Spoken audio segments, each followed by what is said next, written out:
Julieta Del Rey, matanong ko lang wag naman po sana kayo masasaktan. Kayo ay 34 years na sa Office of the Vice President. Nasusundan niyo po ba yung mga hearings namin dito? May mga hearings po akong napapanood, Your Honor. Yeah. Okay. So siguro nakita niyo rin naman yung ilan sa mga red flags at inconsistencies na napansin po ng committee pagdating po sa mga acknowledgement receipts na naisubmit. Hindi po ba? Yes, Your Honor.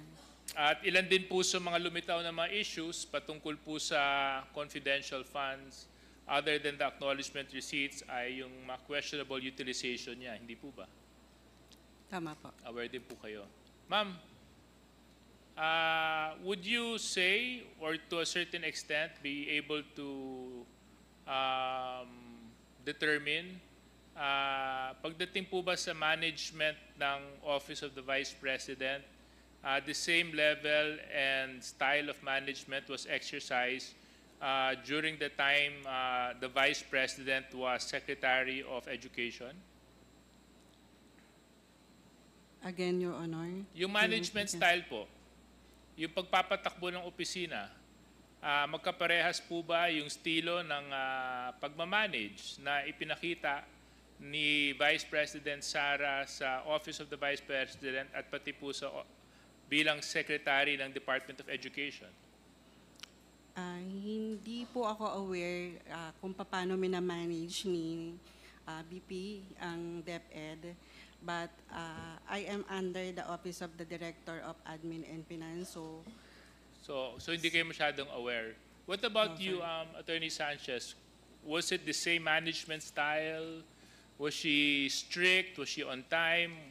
Was she diligent? How would you say? Was it the same? I'm sorry, Your Honor, but I cannot compare because I do not have personal knowledge on how she is managing DepEd. Okay. So thank you very much. Anyway, Mr. Chair, I have no further questions. I just wanted to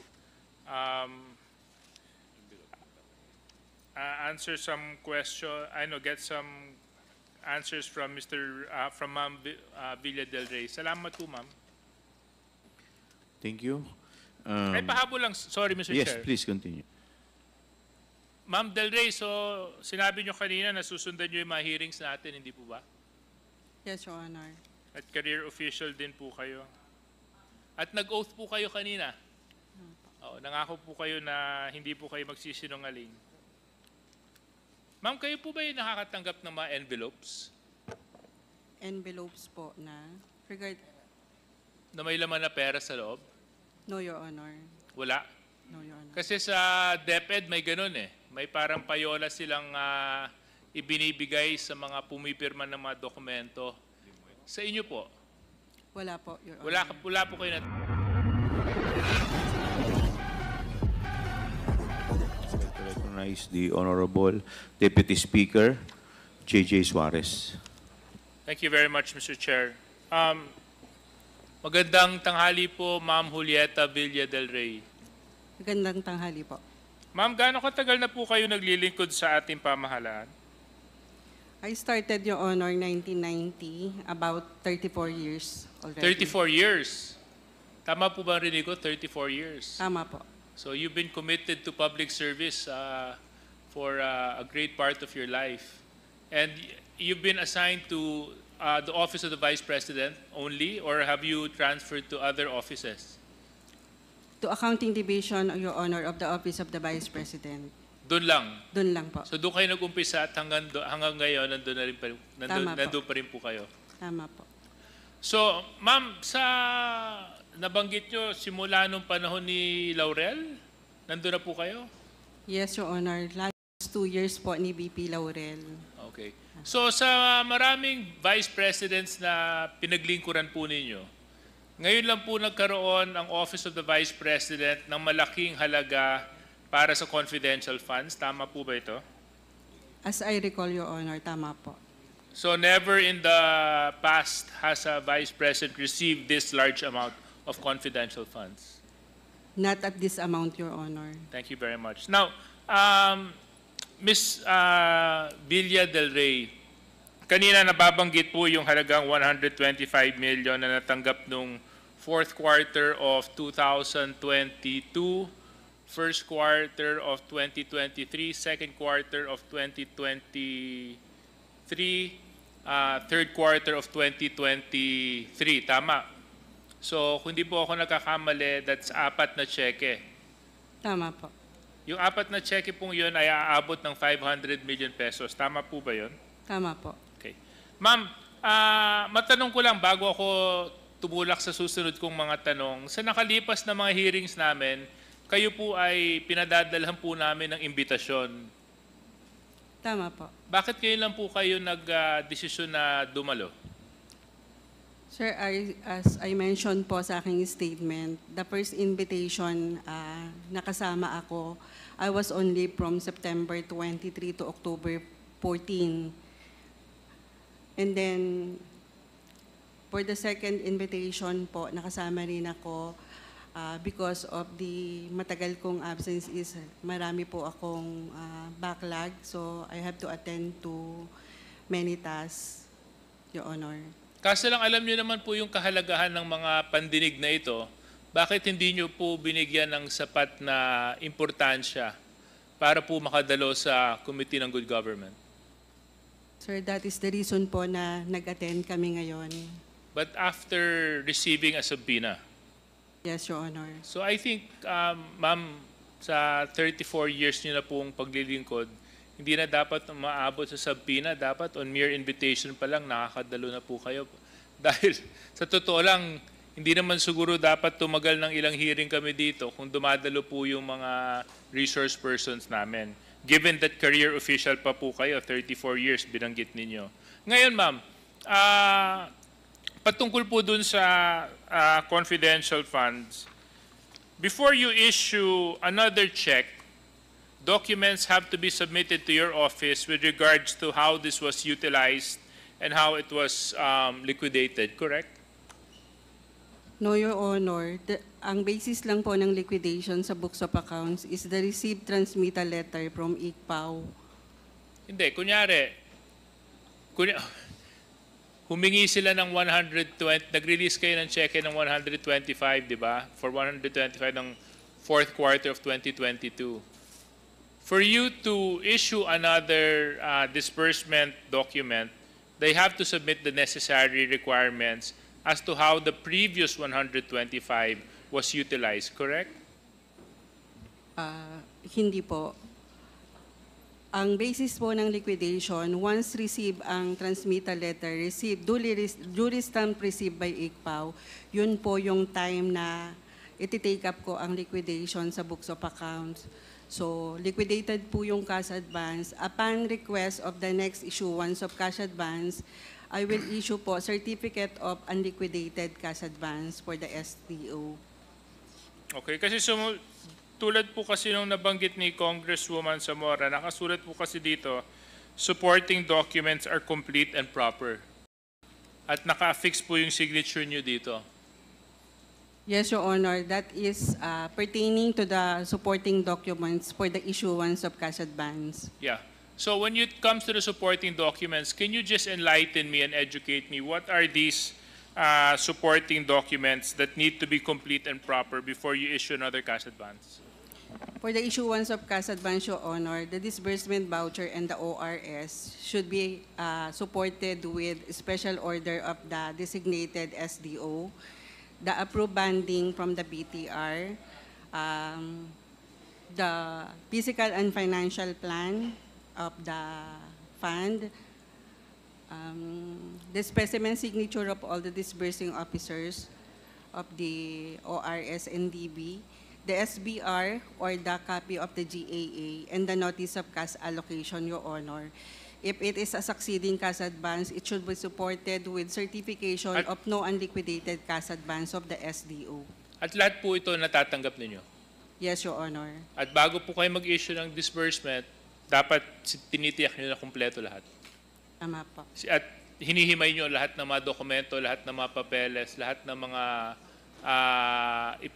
pinadadala sa inyo? Tama po. Sino po nagpapadala sa inyo ng mga dokumentong ito? Nanggagaling po ang mga documents routed from Office of the BP. Saan po galing? Office of the BP po. Galing sa Office of the Vice President. Sino po ang nagdadala sa inyo ng mga dokumentong ito? It was routed po through administrative officer. And who is this administrative officer? Hindi ko po kilala since tinatanggap din po siya ng AO ng Accounting Division. And once received in the Accounting Division, ira-route po ito sa table ko. So, hindi nyo po kilala yung nagpapadala ng mga dokumentong ito sa inyo? It's only through AO po, administrative officer. So, who is this administrative officer? Sir, hindi po ako nakapag-interact sa administrative officer since ang document is in-hand, pino-forward lang sa akin ng accounting staff mismo. Hindi, kaso lang considerable yung amount, ma'am eh. Ang laki. At dahil nga nabanggit din na, administratively and for whatever cases that may be filed or be seen na may liability, kasama po kayo sa mga liable. So I would assume that a certain level of consciousness on your part when it comes to the documents being submitted to you will be exercised, especially in the manner of who is submitting to you those documents. Yes, Your Honor, it was routed through a sealed envelope or in a folder with marked confidential on it. At sino sir. po ang nagpapadala sa inyo nito? Sa Office of the BP po. Sino would the OIC COS be able to verify who this administrative officer is? Your Honor, I'm sorry, but I cannot identify the specific administrative officer, as we have several administrative officers in No, but the okay, office, so Your but Honor. you may have several. How many administrative officers do you have? 20? 30? I will 50? Yes, I will check, Your Honor, but No, I mean, ma'am. it's more than 10 administrative officers Okay, or so you have staff 10 in the- administrative officers. How many administrative officers do you have tasked to handle confidential funds? I have no personal But you're knowledge, Your Honor. the chief of staff. You should know.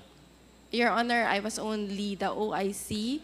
Before of the Office acting of the as Chief of OIC, what was the position that you held in the office of the Vice President? I am the Director for Administrative and Financial So Services. therefore, as Office, Your Director Honor. for Administrative and Financial, you would know who the administrative officer is in handling the confidential funds. I mean, it's a big fund.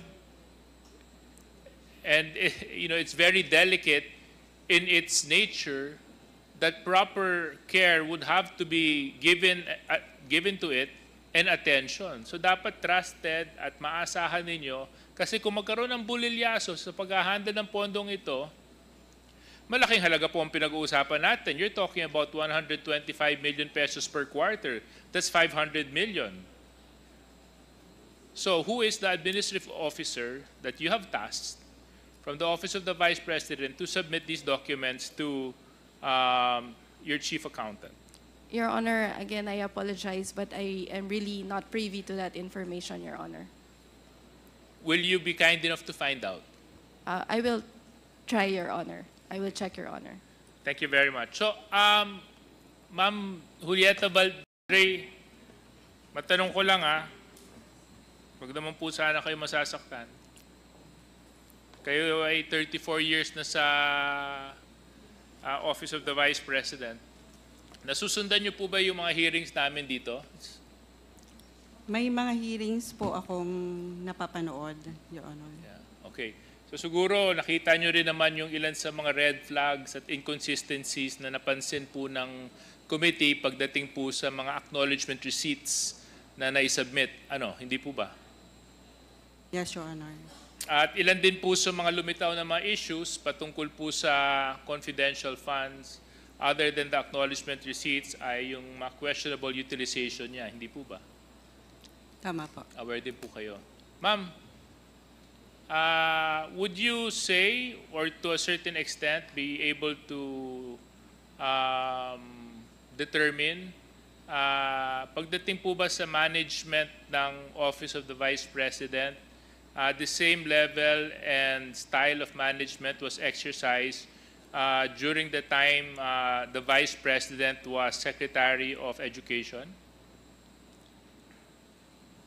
Again, Your Honor. Yung management style po, yung pagpapatakbo ng opisina, magkaparehas po ba yung estilo ng pagmamanage na ipinakita ni Vice President Sara sa Office of the Vice President at pati po sa bilang Secretary ng Department of Education? Hindi po ako aware kung paano minamanage ni BP ang DepEd, but I am under the Office of the Director of Admin and Finance, So hindi kayo masyadong aware. What about No, you, Attorney Sanchez? Was it the same management style? Was she strict? Was she on time? Was she diligent? How would you say? Was it the same? I'm sorry, Your Honor, but I cannot compare because I do not have personal knowledge on how she is managing DepEd. Okay. So thank you very much. Anyway, Mr. Chair, I have no further questions. I just wanted to answer some get some answers from from Ma'am Villa del Rey. Salamat po, Ma'am. Thank you. Ay, pahabol lang. Sorry, Mr. Yes, Chair. please continue. Ma'am Del Rey, so sinabi nyo kanina na susundan nyo yung mga hearings natin, hindi po ba? yes, Your Honor. At career official din po kayo. At nag-oath po kayo kanina. Nangako po kayo na hindi po kayo magsisinungaling. Ma'am, kayo po ba yung nakakatanggap ng mga envelopes Envelopes po na na may laman na pera sa loob? no, Your Honor. Wala. No, Your Honor. Kasi sa DepEd may ganun eh. May parang payola silang ibinibigay sa mga pumipirma ng mga dokumento. Sa inyo po, Wala po, Your Honor. wala po kayo natanggap? Wala po. Ever since? Okay, thank you very much. Thank you very much, Mr. Chair. Thank you. The next interpellator is Congressman Valeriano. Thank you, Mr. Chair.